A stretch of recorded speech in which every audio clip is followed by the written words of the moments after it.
Bienvenue sur Auteur en live. Aujourd'hui, c'est Marie-Hélène de Canebière de Canière, pardon, que nous allons écouter. Elle va nous parler du coup de son roman. Marie-Hélène, je te laisse te présenter. Merci beaucoup, Amélie. Merci pour l'invitation aussi. Je m'appelle donc Marie-Hélène Canière. J'ai 52 ans. Je suis belge. Je suis née à Gand. C'est dans la partie néerlandophone du pays. J'ai grandi dans une famille francophone, mais je suis toujours allée à l'école en néerlandais. Ce qui fait que dès mon plus jeune âge, au fait, les langues ont pris une importance énorme. Surtout aussi parce que mes parents étaient tous les deux professeurs de français, donc il valait mieux avoir de bonnes notes en français.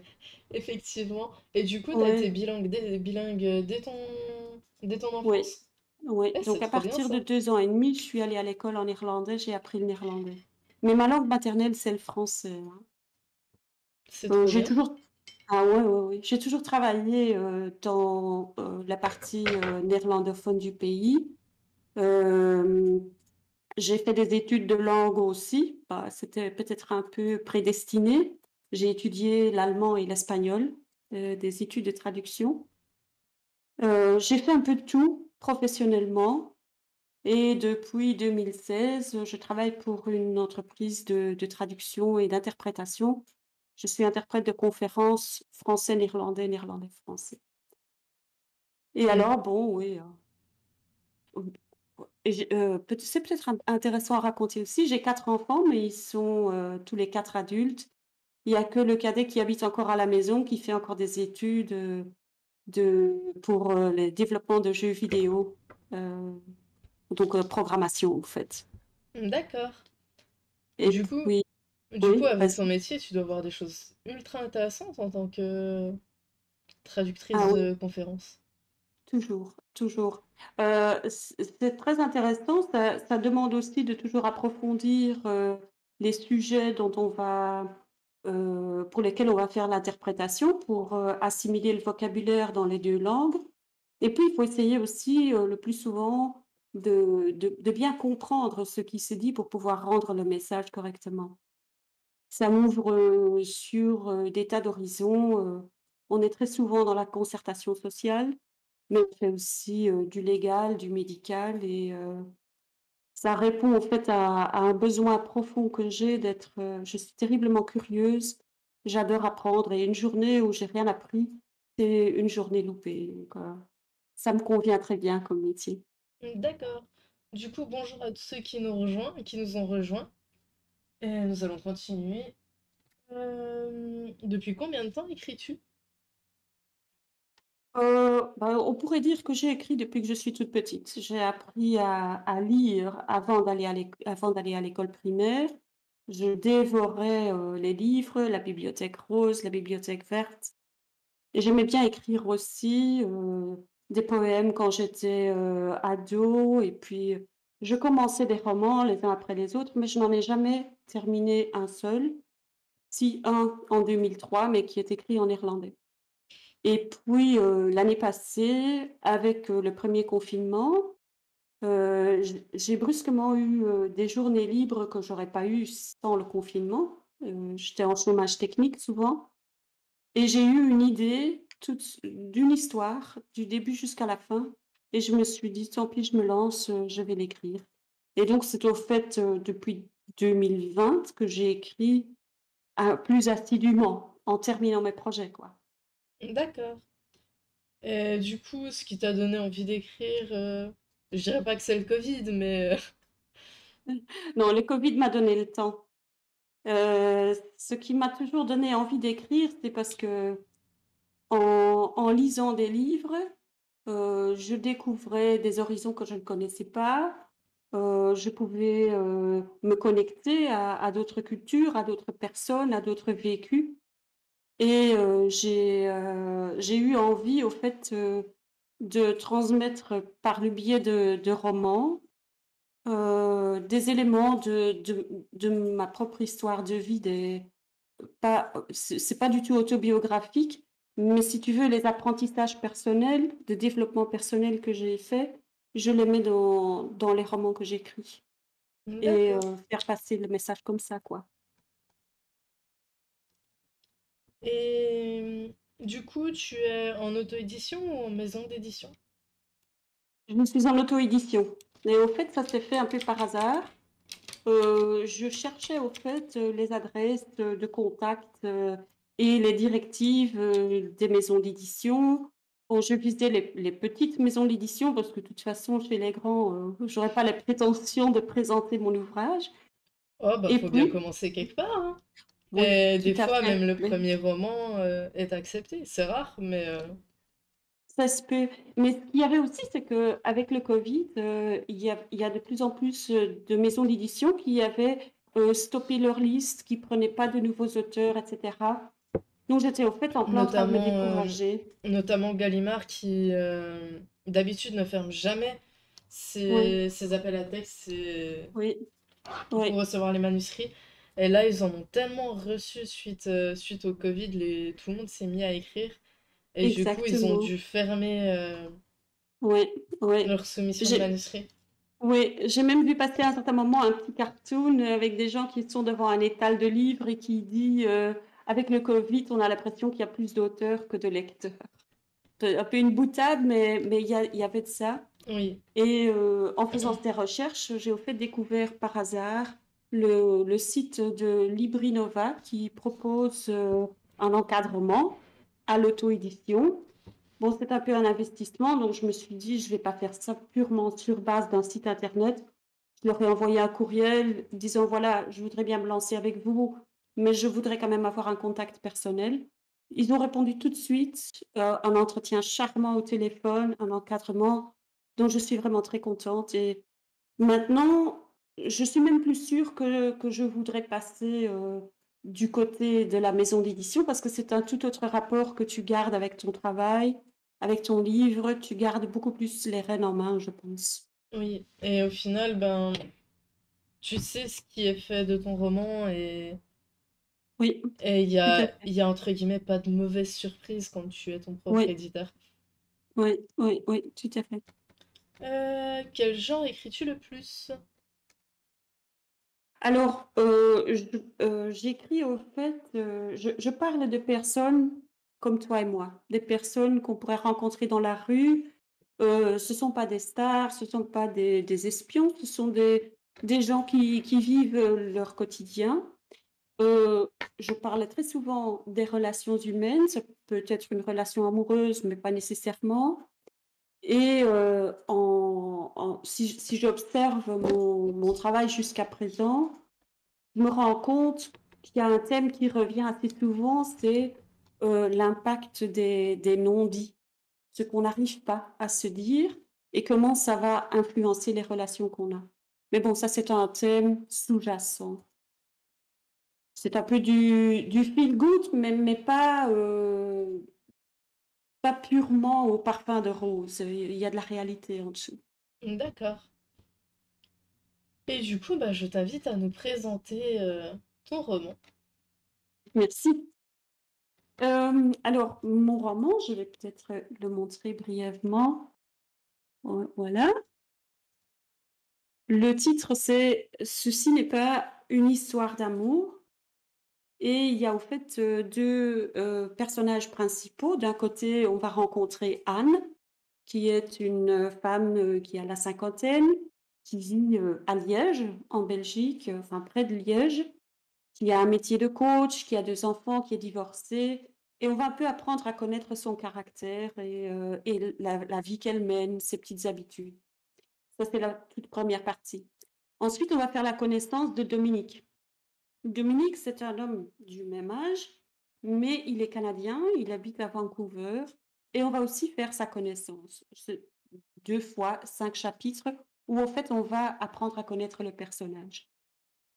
Et là, Anne va recevoir de Dominique une petite carte dans un livre. Il a écrit, un livre, il est auteur à succès.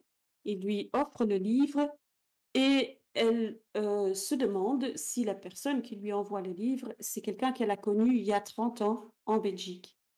Et là, on va au fait développer le lien qu'il y a entre les 2 personnages, heu, et pour du côté de Dominique, en fait, il recherche le contact avec Anne parce qu'il y a un secret qui plane entre eux et il veut se s'affranchir de ce secret et ça sera la deuxième partie du roman. D'accord. Et du coup, est-ce que tu as des projets pour 2022?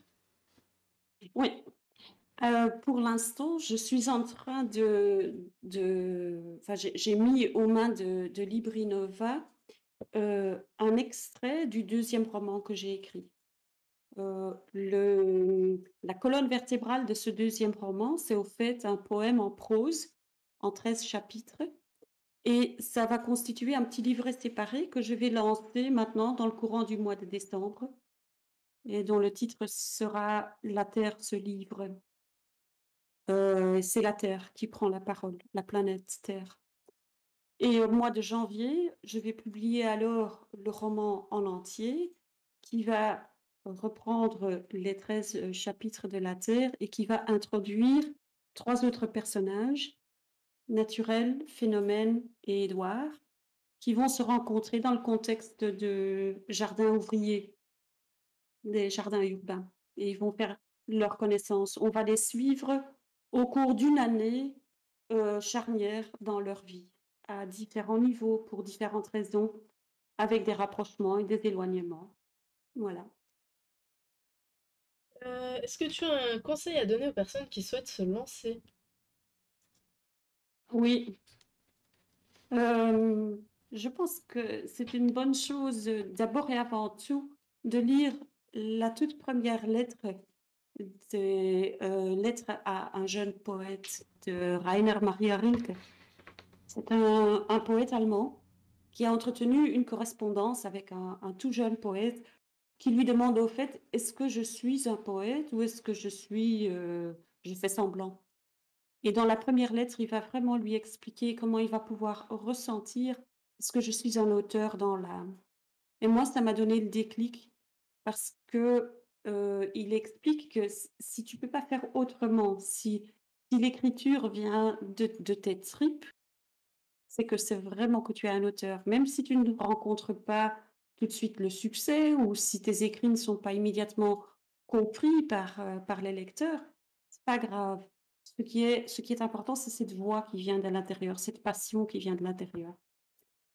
Et après, bah, chercher un peu, surtout via les médias sociaux, des initiatives comme Auteur en live, le moyen de se faire connaître petit à petit auprès des gens qui doivent, te découvrir.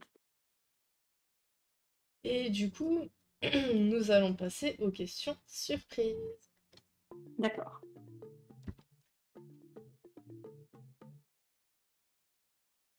Et du coup, la première question, si tu pouvais être ami avec un personnage de dessin animé, qui choisirais-tu?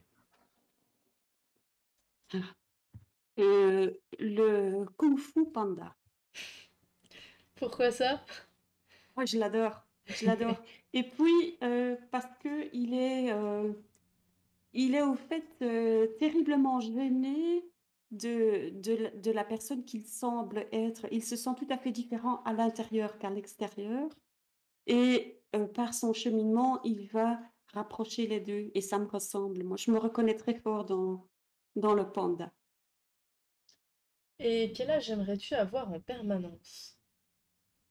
En permanence. Oui. Ouh là là, c'est difficile ça, c'est difficile. Comme ça, du tac au tac, je dirais l'âge que j'ai maintenant. Parce qu'avec, tout le cheminement que j'ai eu, même s'il y a eu des périodes qui étaient vraiment pas faciles, je me sens bien dans ma peau maintenant, je me sens bien dans ma vie. J'aime bien regarder en arrière et j'aime bien regarder en avant.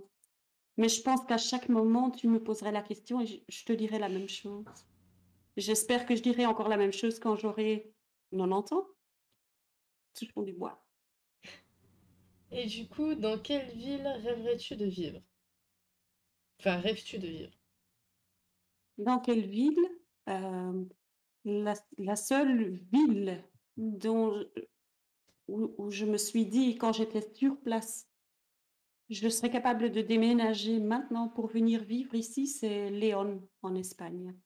dans le nord de l'Espagne. C'est une ville, qui est traversée par une rivière, les rivières sont très importantes pour moi, j'habite tout près de la Lys, qui a, en même temps une sorte d'effervescence, mais aussi une quiétude, tout près des montagnes, tout près de la nature, ça c'est une ville qui m'a beaucoup plu. Dans quel univers de film ou de jeux vidéo voudrais-tu vivre? Univers de films ou de jeux vidéo? Ouh là, ça c'est plus difficile. Ouais, c'est une question plus difficile. Hem, on va passer dans les jeux vidéo.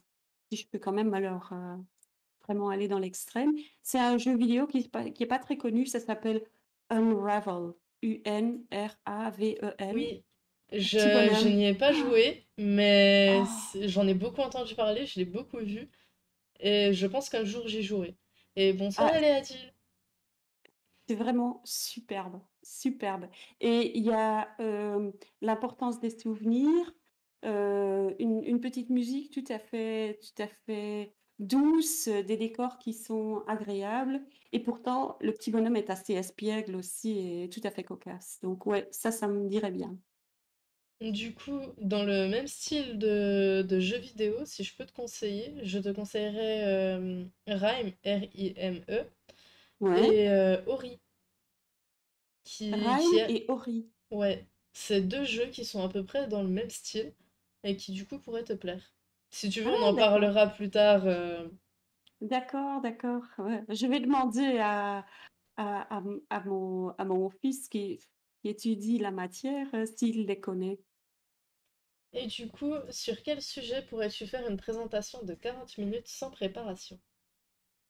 Ah, c'est assez facile, j'ai Oui. j'ai j'ai été dans le cas en 2006. Bon, j'avais pas 40 minutes, je n'en avais que 20, mais en 2006, j'ai défendu une thèse de doctorat en économie appliquée et Sans là, bon, préparation? comment? Sans préparation? Non, non, non, non, je me suis préparée parce que Ah. c'était avec un jury, un public de 70 personnes. Mais entre-temps, bon, j'ai continué. Je ne travaille plus du tout dans le domaine, mais j'ai gardé des relations qui continuent leur recherche et leur étude. Et là, je peux entretenir n'importe quel public pendant 40 minutes sur euh, l'importance de la rencontre interpersonnelle, qu'elle soit réelle ou qu'elle soit virtuelle, dans le développement d'une relation client. Ou d'une relation employeur-employé. Ça marche dans les 2 D'accord. sens. Alors du coup, nous en avons fini là avec les questions surprises. Et du coup, D'accord. c'est ici que nous arrêtons pour la VOD. Donc pour la VOD sur YouTube, n'hésitez pas du coup à aimer la vidéo si elle vous a plu. N'hésitez pas également à regarder en description. Vous avez plein de liens, notamment pour... j'ai pas de livre là tout de suite sous la main. Mais pour gagner des livres. Et également pour tout simplement vous inscrire aux interviews à partir du jour où cette vidéo va sortir, c'est-à-dire demain. Euh, les inscriptions pour le mois de janvier au niveau des interviews seront ouvertes. Donc vous pourrez vous inscrire pour une interview pour le mois de janvier. Et voilà, n'hésitez pas à partager aussi, ça nous aide beaucoup, mine de rien, les partages, à parler de la chaîne autour de vous. Et du coup, nous allons passer aux questions du chat.